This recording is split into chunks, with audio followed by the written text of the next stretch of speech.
Welcome to this week's episode of Haunted America. This week, we wrap up our California episodes. For now. Please join us to learn more about the infamous Preston Castle.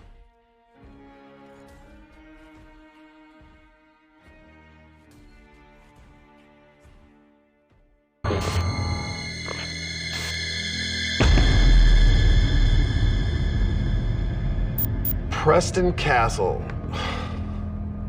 My worst nightmare. Very gothic looking and a huge structure with big pillars sticking up and abandoned. When we pulled up to this location and finally got up and looked up at this location, we were like, oh my God, we are in for a true lockdown tonight.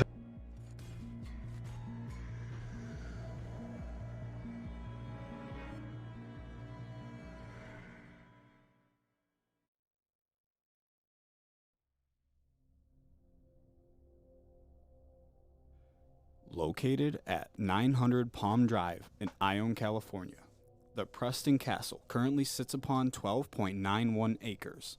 In 1890, the plot of land where the Preston Castle stands was purchased from the Ione Coal and Iron Company. The land was purchased to house the Preston School of Industry, established by the state legislature as a progressive action towards rehabilitating rather than throwing these underage kids in jail.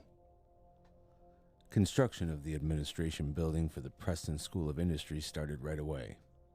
The cornerstone was laid on December 23, 1890, with 2,500 people in attendance. The original plans were ambitious at that, expecting to build 77 rooms throughout the 5 floors. This administration building is what eventually came to be called the Preston Castle.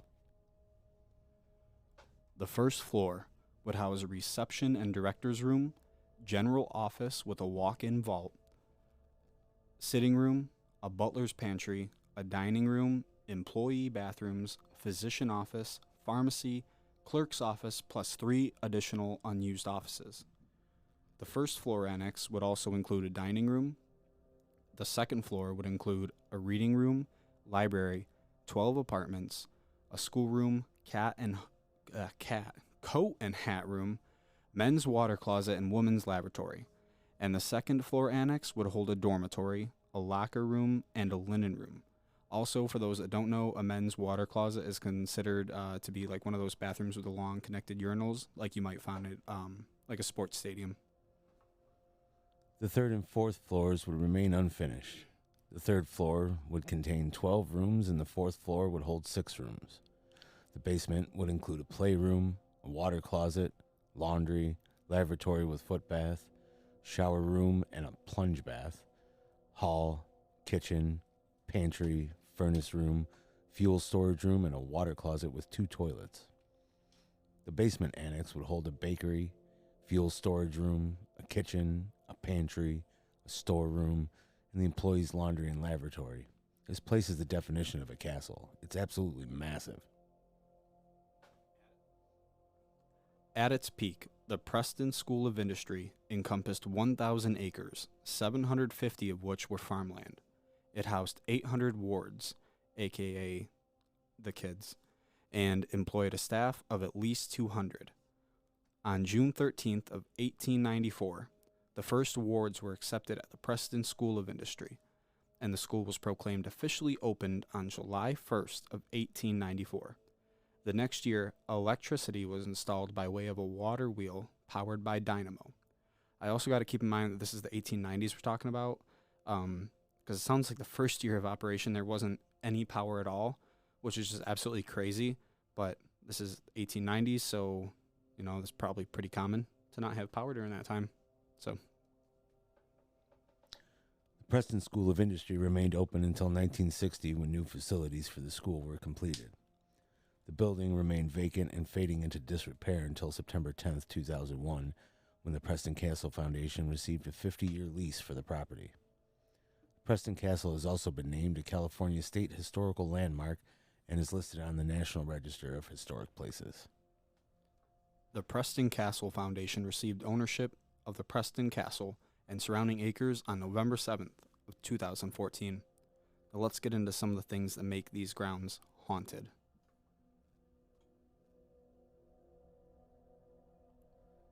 The atmosphere of this location is often referred to as depressing and disturbing.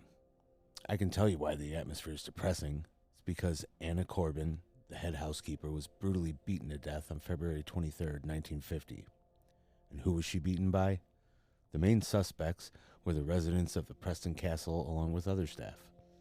It has been said that her spirit still resides at the castle along with the spirits of other wards and staff who did not pass to the other side. I wouldn't be surprised if her spirit was still there. Traumatic events like that tend to plant that kind of energy within the walls of these haunted places. It seems like spirits get caught up reliving what happened to them when alive, but Anna wasn't the only one noted to be abused within the walls of the Preston Castle. Stories of residents being abused and neglected are not uncommon. Residents would pass due to severe cases of illnesses like tuberculosis. Other residents would die due to the hands of the power-driven guards.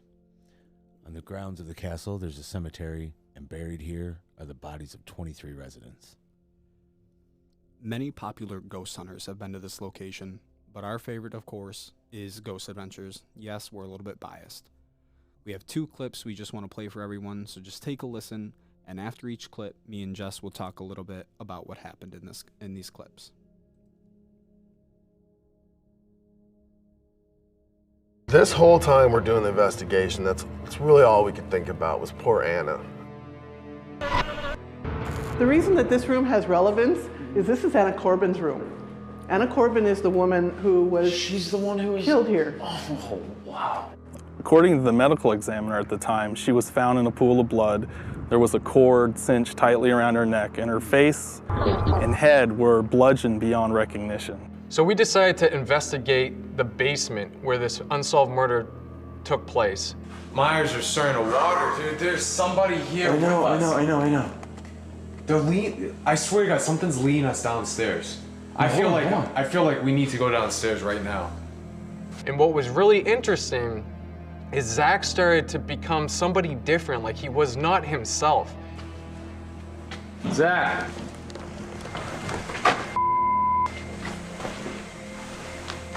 What's going on with him?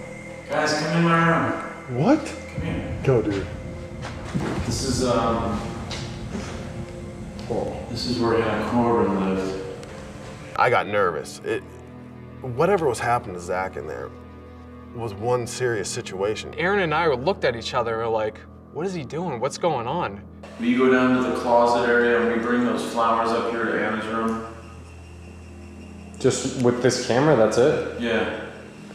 Just run down there and grab the flowers from the closet so we can bring them up here to Anna's room. This is where she wants them. I don't know. I'm gonna stay right by the door, dude. If anything else, I'll holler. If something happens, scream for us and we'll come down there. Just go quick. Don't open yourself up. Whoa! I was left alone with Zach, and I kind of kept my distance because I just didn't know what was going on, and I didn't want to take any chance. It's like I didn't trust Zach for a moment. It was really, really odd. You had to be there to understand like how scary this moment was. I think that I was possessed by this Anna Corbin. She got inside of me, and I felt it. And it was just absolutely crazy. When I looked at Nick and Aaron, they didn't look like them. I didn't even know who the hell they were. All I know is I wanted to go upstairs in this one room that happened to be the apartment where she lived. This is something that I'm gonna live with forever. It's something that really grabs you and say, what I'm doing and these investigations that we're doing, there's something there. And this something got inside of me, and it's something I will never ever forget for the rest of my life. All right, so that's the first clip we got for you guys. The links for the Preston Castle website and both clips that we are playing for you guys are going to be down below in the description of whatever you are watching or listening to our podcast on. I just want to touch on a few things of that clip here. So the first thing is this episode came out back when I was in high school. I think like just maybe hitting actual high school, maybe 9th or 10th grade. And I remember thinking at the time that it was really kind of sweet, you know, and I'm not trying to get mushy here, but for Zach to think about getting flowers for a passed on spirit. And looking back at it now, it's kind of creepy. He talks about thinking that Anna's spirit was inside of him, and it definitely kind of looks that way. His facial expressions 100% kind of lean towards that. And based on how Nick and Aaron look and are describing it, it's definitely a real possibility. Well, he was totally out of it during that whole event. You could tell he just wasn't. He wasn't himself. Yeah, himself. What I think a lot of people get confused is when he says he's getting possessed, it's not an exorcist kind of possession. It's not like he can't control himself. But these things can influence. He's opening himself up and accepting whatever's going to happen. So it can attach, and it can cause him to think things and say things and do things for a short amount of time. But he's not completely accepting the spirit into him, and it's not that kind of a possession. Let's get into the second clip here. We are now in lockdown at Preston Castle, which was a detention center for boys built in the 1890s. There were beatings and murders that took place within its walls. During our investigation, we are hoping to contact the spirits that still call this place home. We got 3 hospital beds lined up. Now over here, we have a static night vision camera covering this area. We also decided to aim another camera down this hallway. Aaron, what the hell are you doing? Checking for spiders. Oh my god. I didn't see it. Jump in the damn bed, would you? Can you just tuck you into? Oh god. Okay. Oh, bro. Aaron, stop. Spiders aren't gonna go. No. Everyone who's stayed in here put their name on it. Look. Oh yeah, I see that. Are you serious? Yeah. Wow. Just be silent. Let's see if we can capture any noises. Right away, we captured an unexplained voice on our digital recorder. Was it telling us to do this? Okay, right there really quick. It sounds like it's saying get out of here, but you never really know with spirit shows, ghost shows. They're kind of being suggestive on what, it might be saying. If you listen to it without seeing the words like they have displayed here on the screen for us, you really can't kind of guess at what it says. I just wanted to throw that in there really quick. That was kind of an unplanned spot. Let's get back into the video. Am I connecting with some of the evil people? At this exact moment, a strange mist was captured on our static night vision camera that was stationed in the hallway only a few feet away from where we were laying. If you look very closely, it seems to be moving down the hallway as if it was walking away from us.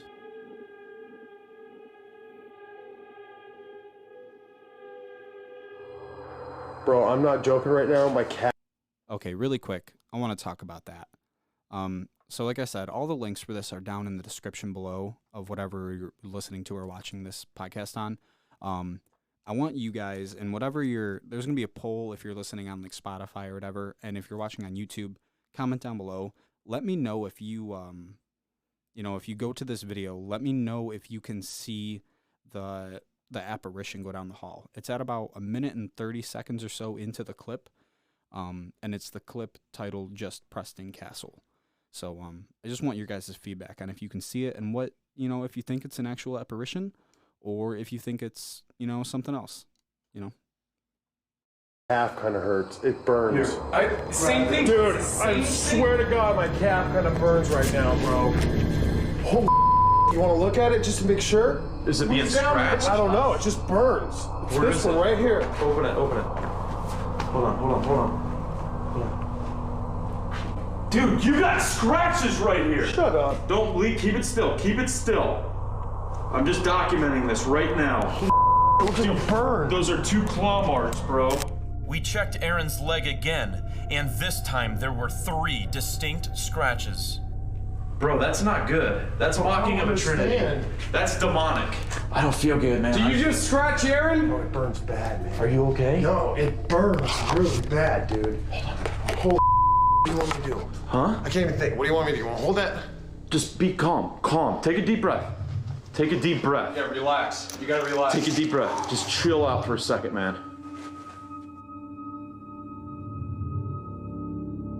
While Preston Castle appears to lie dormant, its ghostly inhabitants keep it extremely active. We will never forget that forces within Preston Castle physically made their mark on us.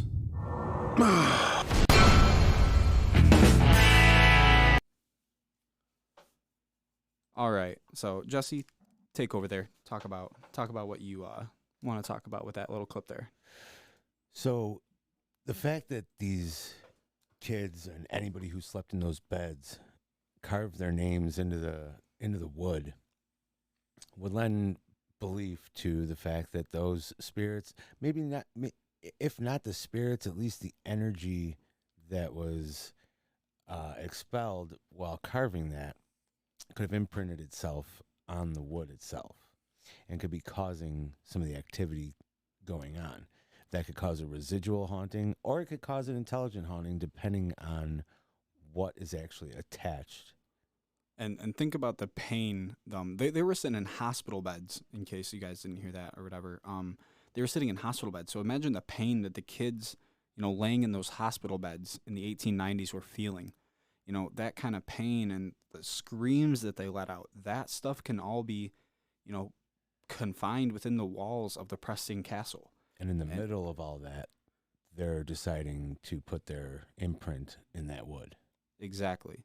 And those are, when you watch these shows and you hear, oh, that could have been a residual scream or something, or, a lot of people catch EVPs of ghosts talking with each other, or, a ghost saying something that they might have said, way back when. It's like you're kind of catching that energy, living in that moment way back. You get what I'm trying to say? I don't know if I'm explaining this right. I'm not very smart. One of my personal beliefs, Nick has touched on this on his show Deathwalker a little bit. You have to remember that time is irrelevant and everything is happening, has happened, and will happen all at the same time. So it's fair to assume that we think we're talking to these spirits now in real time, to them in the past, but really we're talking to them and they're responding and reacting because they, in their time period, are seeing it and responding. But if everything is happening all at the same time, to us, it would seem like we're talking to spirits from the past, when in reality, it's all happening at once. Exactly. All right, guys, the links, like I said, are for all these video clips, and the Preston Castle website are in the links down below. So just go down there and just check it out for us. The Preston Castle currently offers daytime self-guided tours. I'd have the price for you guys, but they don't currently have them up on their website. However, they did have the price for a private tour, and that'll run about $300 for up to 10 people. You can also book private photography time slots, which is honestly pretty cool to have access to a known haunted location for photos. Most places you got to sneak into, like a spot in New York that we will eventually get to when we make our way over to the East Coast. And do not sneak into places, they will arrest you. Heavy fines. The Preston Castle also, of course, offers ghost hunts, from public 4-hour tours to private, so there's no way you'll have to debunk evidence.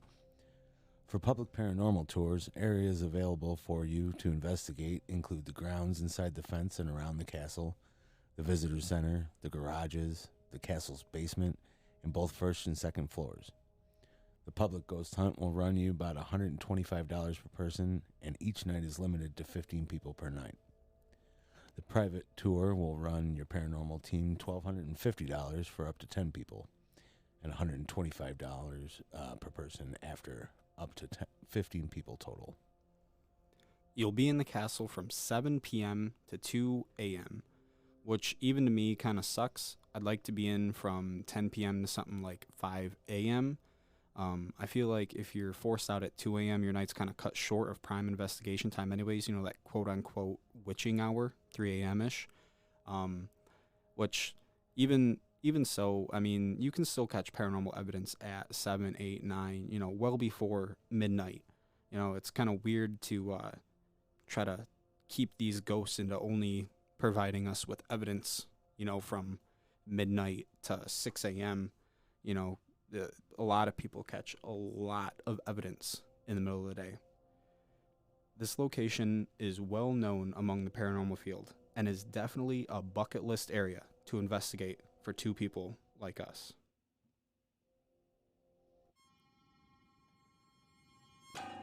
With all this being said, it's safe to say that the Preston Castle is indeed on the top list of Haunted America.